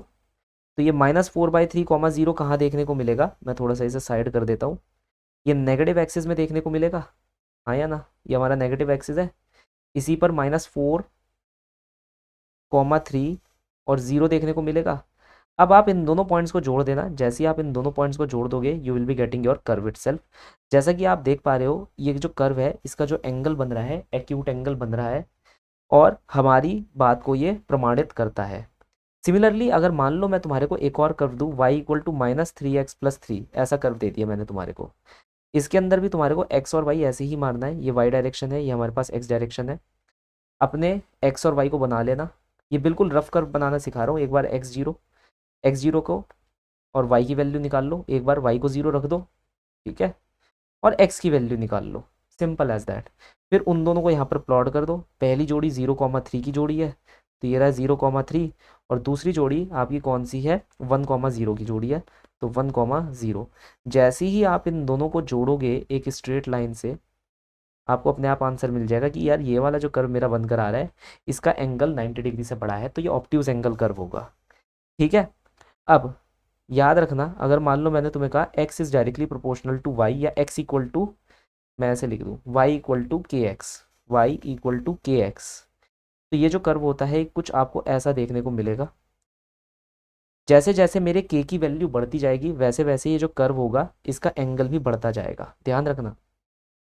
ये अभी मैंने लगाया k की वैल्यू 1 के लिए, मतलब ये एंगल आपका 45 डिग्री होगा। अगर k की वैल्यू 1 से बढ़ती जाएगी तो ये कर्व का जो एंगल होगा ये भी बढ़ता जाएगा। मैं जितना कोशिश हो सके उतनी कर रहा हूँ कि तुम्हारे को बिल्कुल अच्छे खासे तरीके से रिवीजन हो जाए। अगर k की वैल्यू मान लो 0 से बड़ी है लेकिन 1 से कम है, 0 से बड़ी है लेकिन 1 से कम है, तो ऐसा कर्व देखने को मिलेगा। यहाँ पर k की वैल्यू 1 से, मतलब 1 से कम है, बट k की वैल्यू 0 से बड़ी है। क्लियर। अगर मान लो k की वैल्यू नेगेटिव हो जाती है, in case of negative k, तो हमारे पास ये आ जाता है, फॉर नेगेटिव k हमारे को ये वाइट लाइन देखने को मिलेगी। इसे मैं अलग ही बना देता हूँ,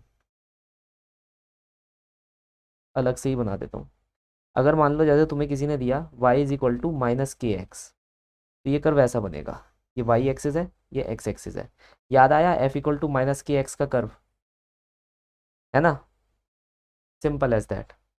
अब इसके बाद तुम्हारे पास पैराबोला होता है y equal to A X square plus B X plus C. अगर a की वैल्यू 0 से बड़ी है तो पैराबोला जो होगा वो हैप्पी होगा, तो वो कुछ ऐसे बनेगा, ऊपर की साइड खुलता हुआ। अगर y equal to A X square plus B X plus C है लेकिन a की वैल्यू लेस देन 0 है, तो जो पैराबोला होगा वो सैड पैराबोला होगा, वो नीचे की तरफ बनेगा। ऑरिजिन से सिर्फ वही पैराबोला पास करेगा जिस पैराबोला का इंटरसेप्ट 0 के बराबर होगा, ये ध्यान रखना। बस इतना ही ध्यान रखना है, अब तुम्हारे को इससे ज़्यादा कुछ ध्यान नहीं रखना।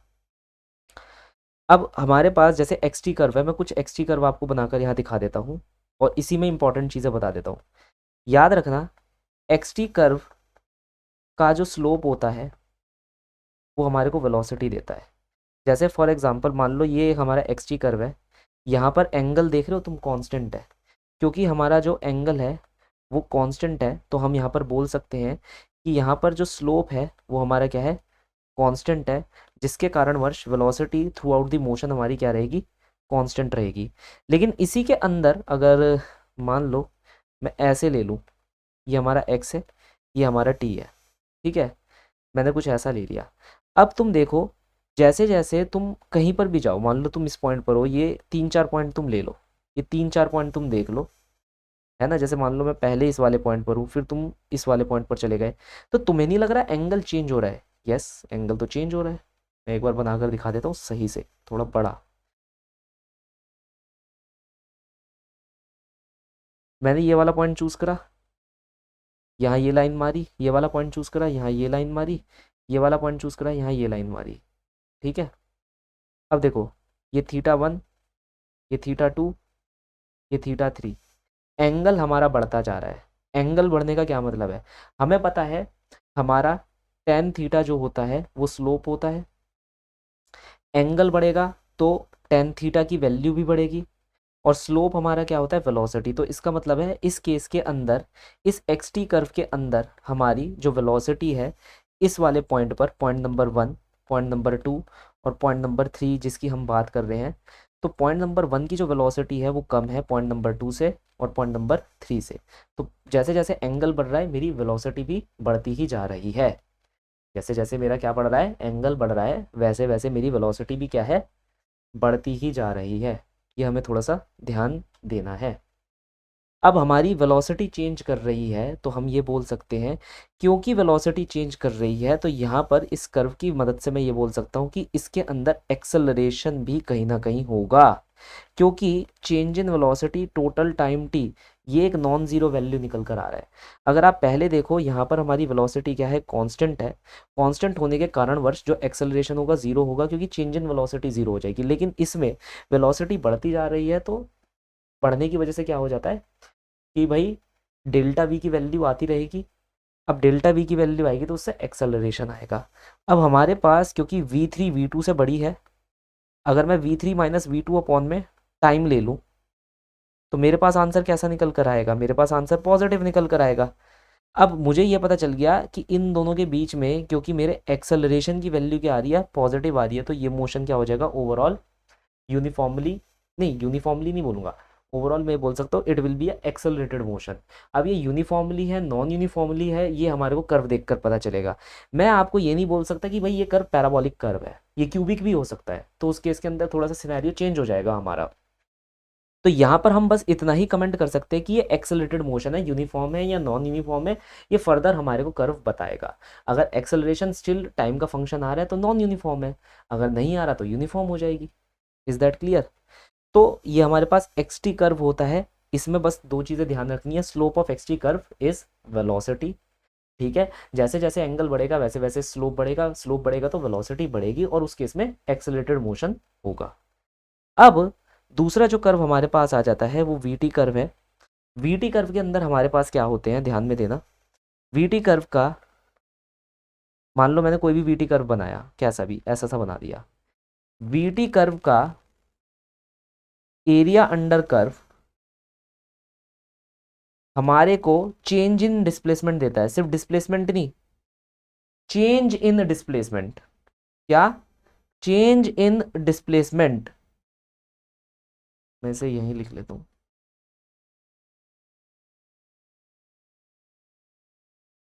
ये ध्यान रखना भाई। तो वीटी कर्व का जो एरिया अंडर द कर्व होता है वो चेंज इन डिस्प्लेसमेंट देता है, सिर्फ डिस्प्लेसमेंट नहीं देता। जैसे फॉर एग्जांपल मान लो ये हमारे पास कर्व है, मैं इसे ऐसे बनाता हूँ, time T equal to 2 second से लेकर time T equal to 4 second, और मैंने यह लिख दिया v इक्वल टू टी। ये जो कर्व मैं डिपिक्ट कर रहा हूँ ये v इक्वल टू टी का कर्व है। तो किसी ने मुझसे पूछा कि भाई आप ये बताओ कितनी डिस्प्लेसमेंट आपने t इक्वल टू 2 से t इक्वल टू 4 तक ले ली, कितनी ले ली आपने? तो मैं यहाँ पर लिखूंगा, मुझे पता है कि v इक्वल टू टी है, तो इसे मैं लिख सकता हूँ D X by D T equal to T. इसे मैं लिख सकता हूँ D X equal to T D T. इसे इंटीग्रेट कर दूंगा, तो ये इंटीग्रेट जब होगा तो ये पहली डिस्प्लेसमेंट से लेकर दूसरी डिस्प्लेसमेंट की बात कर रहा है, तो ये हो जाएगा x1 और ये हो जाएगा x2। तभी मैंने बोला ये x2 माइनस x1 होगा, that is change in displacement not displacement only.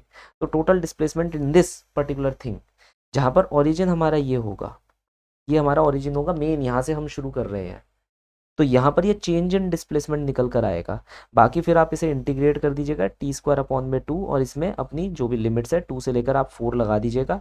जैसे ही आप ये लिमिट्स लगाएंगे आपको पता चल जाएगा कि भाई आपने यहाँ पर कितना एरिया अंडर द कर्व एक तरीके से मेजर आउट करा है, या फिर आपकी कितनी total change in displacement in between 2 to 4 second निकल कर आई है, ये ध्यान रखिएगा। ये पहली चीज़ हो जाती है।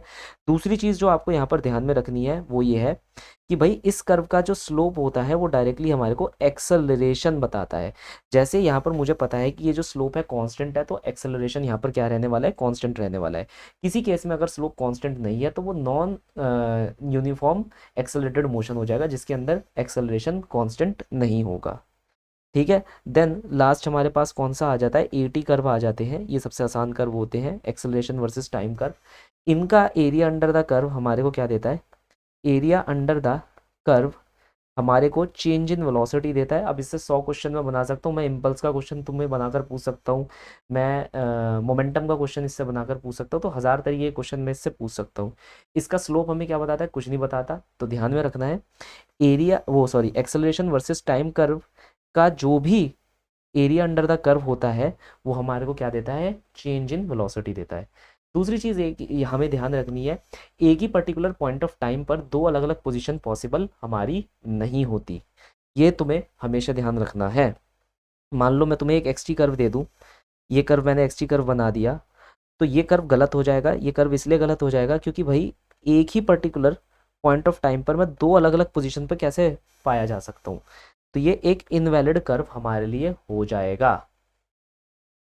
चलिए कुछ क्वेश्चंस हम ग्राफ के बेसिस पर कर लेते हैं। A particle shows the distance time curve as shown in the following figure. The maximum instantaneous velocity of the particle is around the particular point of. यहाँ पर maximum instantaneous velocity हमसे पूछी गई है, ये distance versus time का curve है. अब हमें ये भी नहीं दिया गया कि displacement versus time का कर्व है, क्योंकि पूछा तो उसने हमसे यही है कि भैया instantaneous velocity हमारी कहाँ maximum होगी.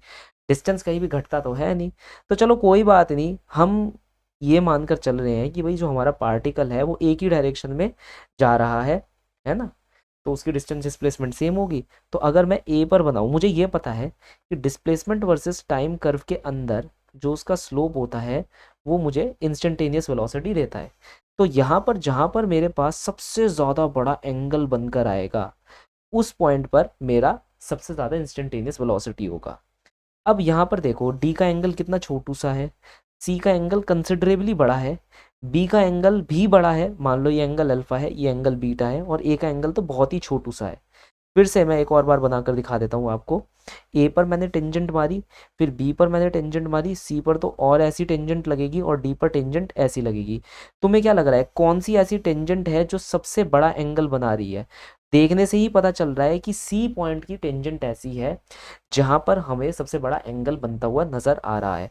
तो अगर कभी भी तुम्हारे को मान लो इन कर्व से इंस्टेंटेनियस वेलोसिटीज निकालनी है तो तुम टेंजेंट बना सकते हो, जैसे मैंने यहाँ पर बनाई है ना कि भाई तुम एक कोई भी पॉइंट चूज कर लो. जैसे मैंने यहाँ सी पॉइंट चूज करा तो वहां पर एक लाइन मार दी, एक ऐसी लाइन जो जस्ट कर्व को छूते हुए जाएगी, उसे हम टेंजेंट बोलते हैं.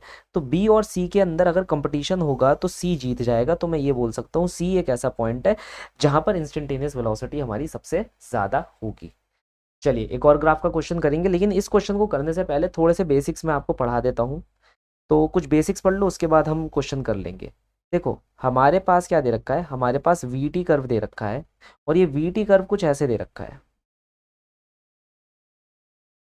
ठीक है, ये वी टी कर्व कुछ ऐसे दे रखा है आपको.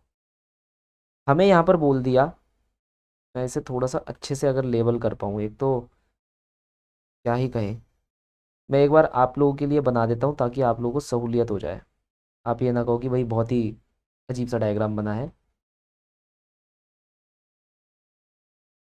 ठीक है, या थोड़ा और आसान बना देता हूँ ताकि बस समझना समझना रह जाए हमारे लिए, और कुछ ना रहे. अब सही है. ये मेरे पास वी टी कर्व है. जो मैं कहना चाह रहा हूँ वो ये बोल रहा हूँ, मान लो ये 3 मीटर पर सेकंड है, मान लो ये तुम्हारे पास 2 सेकंड का गैप है, ये 2 सेकंड है, ये कितना है 4 सेकंड है, और यहाँ पर जो वेलोसिटी अटेन हुई अगर मैं यहाँ पर बैक ट्रैक करूँ तो ये आ रही है -2 मीटर पर सेकंड. हमसे पूछा गया कि भाई इस केस के अंदर आप एवरेज वेलोसिटी और एवरेज स्पीड निकालिए. देखो एवरेज वेलोसिटी का मतलब होता है टोटल डिस्प्लेसमेंट टेकन. अब एरिया अंडर द कर्व आप देख रहे हो यहाँ पर ऊपर वाला, जो ये ऊपर वाला स्क्वायर आपको दिख रहा है कितना होगा 3 × 2 विच इज 6. ये ऊपर बन रहा है तो ये पॉजिटिव होगा, तो टोटल डिस्प्लेसमेंट हमारी कितनी हो जाएगी +6. देन ये वाला जो ट्राइंगल है ये नीचे की तरफ बन रहा है तो इसका एरिया अंडर द कर्व क्या होगा, नेगेटिव होगा, क्योंकि ये नीचे की तरफ बन रहा है. ये हमारे पास बेस कितना है 2 सेकंड का बेस है, और हमारे पास जो हाइट है वो कितनी है 2 मीटर की है. तो 2 से 2 कैंसिल हो जाएगा, हमारे पास आंसर कितना आ रहा है -2. तो जब आप ध्यान रखना टोटल डिस्प्लेसमेंट लिख रहे हो तो आप साइन को यहाँ पर कंसिडर आउट करोगे, it will be 6 - 2. Total time हम कितना ले रहे हैं अपने मोशन के लिए, 0 से स्टार्ट हुए और 4 तक चले गए. तो आंसर कितना आया 4/4, that is 1 metre per second. ये हमारे पास एवरेज वेलोसिटी आ गई. क्लियर है भाई. अब दूसरी चीज हम निकालेंगे यहाँ पर एवरेज स्पीड. क्या निकालेंगे, एवरेज स्पीड. एवरेज स्पीड कैसे निकाले भाई, हमें टोटल डिस्टेंस चाहिए और डिस्टेंस कभी नेगेटिव नहीं होता. तो यहाँ पर 6 जो -2 डिस्प्लेसमेंट आ रही थी उसे प्लस बना देना अपॉन में 4, that will be equal to 6 और 2 कितना हो जाएगा 8. तो आंसर आएगा 2 मीटर पर सेकेंड. इतना ध्यान रखना, ये ज़रूर क्वेश्चन तुम्हारा यूज़ होगा. बिल्कुल यही कंसेप्ट यूज़ होने वाला है इस वाले क्वेश्चन में भी. ये वही वाला क्वेश्चन है. अगर मान लो मैं इसका वी टी कर्व बनाना शुरू करूं, जैसा कि मैंने पहले भी आपको बताया था, हमने रेस्ट से स्टार्ट करा था, और रेस्ट से स्टार्ट करने के बाद क्या हुआ था, हमने एक particular velocity 6 metre per second attain करी थी. किस समय अटेन करी थी, आफ्टर टाइम t = 1 सेकेंड के बाद अटेन करी थी. फिर उसके बाद क्या हुआ था, इलेक्ट्रिक फील्ड उल्टी हो गई थी, अपोजिट हो गई थी, जिसकी वजह से ये डी एक्सेलरेट करना स्टार्ट हो गया था। हमने देखा फर्दर इसने 1 सेकेंड लिया, पहले भी 1 सेकेंड लिया, ऐसी कोई बड़ी बात नहीं है, लेकिन फर्दर इसने 1 सेकेंड लिया और ये रिबाउंड हो गया। तो हमारा डायग्राम यही था, यही हमारा डायग्राम था। तो 0 से लेकर 6 मीटर पर सेकेंड जब आपने वेलोसिटी अटेन करी ए से लेकर बी, आपने टाइम लिया 1 सेकेंड। फिर यहाँ से जब आप वापस रिबाउंड करे दैट इज आपकी वेलोसिटी 0 हुई, तो आपने लिया time T equal to 1 second. और वापस रिबाउंड करने के बाद जो आप बढ़े पॉइंट सी तक, तो आपने टाइम लिया टी इक्वल टू 1 सेकेंड। तो यहाँ पर ये आपका ए से लेकर बी तक हो गया, या आपका बी से लेकर सी तक हो गया, एंड फर्दर मतलब एक मिनट, ए से लेकर बी तक हो गया। अच्छा मैंने इसे नाम नहीं दिया, इसे नाम दे दो सी और इसे नाम दे दो डी, ऐसे कर लो भाई। ए से लेकर बी, देन हमारा बी से लेकर सी, ये सी हो गया जहाँ पर टर्निंग पॉइंट है, एंड देन सी से लेकर डी आगे तक, सी से लेकर डी आगे तक। तो ये हमारा कौन सा पॉइंट हो जाएगा, डी पॉइंट हो जाएगा। और इसमें भी आपने कितना टाइम लिया है, 1 सेकेंड लिया है। अब हमारे पास सारी चीज़ें गिवन है, देखा जाए तो उसने बोला एवरेज स्पीड निकालो। एवरेज स्पीड निकालने के लिए बस मुझे एरिया अंडर द कर्व निकालने हैं। मुझे पता है कि मेरे पास यहाँ एक ट्रायंगल बन चुका है। यह जो ट्रायंगल है इसकी जो हाइट है वो 6 है और इसका जो बेस है वो 1 है। तो मेरे पास इसका एरिया कितना हो जाएगा, 1/2, हाइट हो गई 6 एंड मेरी बेस हो गई 1, तो इसका एरिया 3 आ जाएगा। सिमिलरली इसका एरिया भी 3 आ जाएगा और नीचे वाला जो ट्रायंगल है उसका एरिया -3 आ जाएगा। स्पीड निकालनी है तो सारे एरिया पॉजिटिव लिख देने हैं, 3 + 3 + 3। टोटल टाइम हमने कितना लिया, टोटल टाइम हमने 3 सेकेंड लिया। अभी भी आंसर मेरा 3 ही आ रहा है, 3 metre per second. Average velocity मुझे निकालनी है, कोई मुझे बताएगा एवरेज वेलोसिटी कितनी होगी। ध्यान रखना एवरेज वेलोसिटी के केस में साइन को आपको ध्यान में रखना है, साइन कन्वेंशन को ध्यान में रखना है। यहाँ पर कितना हो जाएगा, 3 + 3 - 3/3 विच is 1 metre per second. Is that clear. तो ग्राफ का यूज़ करके भी हम आंसर निकाल सकते हैं। मैं एक और चीज़ आपको यहाँ पर पढ़ा देता हूँ जो कि है आपकी वेलोसिटी वर्सेस टाइम कर्व को, वेलोसिटी वर्सेस टाइम कर्व को स्पीड वर्सेस टाइम कर्व में चेंज करना, स्पीड वर्सेस टाइम कर्व में चेंज करना। अब जैसे मान लो तुम्हारे को कोई ऐसे दे दे वेलोसिटी वर्सेस टाइम कर्व, ऐसे दे दे। एक होती है मिरर टेक्निक। मिरर टेक्निक में क्या होता है, स्पीड हमारी नेगेटिव तो हो नहीं सकती, पॉजिटिव होती है, तो हम क्या करते हैं ऊपर की तरफ बना देते हैं। जो ये नेगेटिव पार्ट आप नीचे देख पा रहे हो ना, मैं इसे किसी और कलर से दिखा देता हूँ। ये जो नेगेटिव पार्ट आप नीचे देख पा रहे हो, आप क्या करना, आप बस इसे ऊपर बना देना मिरर मानते हुए। मिरर कौन होगा हमारा, यहाँ ये जो टाइम एक्सिस है ये मिरर की तरह काम करेगा। तो इसकी जो इमेज है वो कहाँ बन जाएगी, ऊपर की तरफ बन जाएगी। तो आपका स्पीड वर्सेस टाइम कर्व कुछ ऐसा देखने को मिलेगा। सिमिलरली अगर मान लो तुम्हारे को xt मतलब पोजीशन वर्सेस टाइम कर्व मैं दे दूँ, ये पोजीशन है ये टाइम है, पोजीशन वर्सेस टाइम कर्व मैंने कुछ आपको ऐसे दे दिया और मैंने इससे बोला कि भाई देख तेरे को अब इस कर्व का यूज़ करते हुए कौन सा कर्व निकालना है, ये तो पोजीशन वर्सेस टाइम है, तेरे को डिस्टेंस वर्सेस टाइम कर्व बनाना है। क्या, डिस्टेंस वर्सेस टाइम कर्व, ये बनाना है तेरे को, है ना। इसे थोड़ा सा हम एक काम करते हैं, इसे थोड़ा सा और नज़ाकत से अच्छे से बना देते हैं, ऐसे ऐसे बना दिया। अब यहाँ पर अगर तुम ध्यान से देखो, ये वाला जो हिस्सा है जो ग्रीन कलर में है, तुम्हें नहीं लगता ये नीचे जा रहा है, हाँ जा रहा है। यार पोजीशन तो समय के हिसाब से घट सकती है, लेकिन क्या कभी डिस्टेंस समय के हिसाब से घटता है, नहीं घटता, कभी नहीं घटता, कभी कभी कभी भी नहीं घटता। तो अब इस केस में क्या करोगे, इस केस में भी तुम्हें इसकी मिरर इमेज बना देनी है। बस इसे ऊपर बना देना, इसे कहाँ बना देना, ऊपर बना देना। ये घटे ना, कोई भी ऐसा कर्व जो घट रहा हो वो डिस्टेंस वर्सेस टाइम नहीं होगा। चॉइसेस कुछ ऐसी देखना जिसके अंदर हमेशा ही ये बढ़ता हुआ नजर आ रहा हो, और साथ ही साथ हो सके तो यहाँ पर मिरर इमेज फॉर्मेशन का यूज़ करना। अब देखो मिरर, तुम कहोगे सर टाइम एक्सिस के अबाउट में मिरर खींच दूँ, खींच दो कोई फ़र्क नहीं पड़ता, मगर मैं तो पता है क्या, अब देखो मिरर तुम्हारे अपने हिसाब से होता है। जैसे फॉर एग्जाम्पल ये कोई टेक्निक नहीं है, बस जुगाड़ है। मैंने यहाँ पर ये जो लाइन चल रही है ना, ये वाली जो लाइन चल रही है, मैंने इसके अबाउट मिरर मान लिया, इसके अबाउट मिरर मान लिया, तो देखो इसकी जो इमेज बनकर आएगी वो हमेशा ऊपर बनकर आएगी। बात आप समझ रहे हो? तो याद रखना, अगर पोजीशन वर्सेस टाइम कर्व को डिस्टेंस वर्सेस टाइम कर्व कह दे, तो जो पार्ट नेगेटिव में जा रहा है उसे फ्लिप करना और ऊपर की साइड लगा देना, बस वो पॉजिटिव बन जाए। तुम्हारे को अपने आप पता चल जाएगा। वैसे भी तुम्हें कैलकुलेट करने को तो आएगा नहीं, है ना? तुम्हें बस वहां पर देखना है और अंदाजे से आंसर लगाना होगा। तो वहां पर वही कर्व चूज करना जो कि नेगेटिव साइड ना जा रहा हो। Is that clear? तो भाई माय डियर स्टूडेंट्स, मैंने सब कुछ इसके अंदर करवा दिया है, जो मोटी मोटी चीज़ें आ सकती है। आपका काम अब है कि भाई PYQs कर लेना अपने आप। और जिसको PYQs की कोई भी बुक चाहिए हो वो मेरे टेलीग्राम चैनल को ज्वाइन कर ले। नेक्स्ट चैप्टर में आपसे मिलेंगे। ये सारे नोट्स आपको टेलीग्राम पर ही मिल जाएंगे। कोई भी डाउट वगैरह कुछ भी हो टेलीग्राम पर ही मेरे से कांटेक्ट करिएगा आप लोग, ठीक है? तो चलिए अब हम नेक्स्ट चैप्टर में मिलते हैं। Please like share and subscribe कर दीजिएगा, इतना तो आप कर ही सकते हैं। Thank you.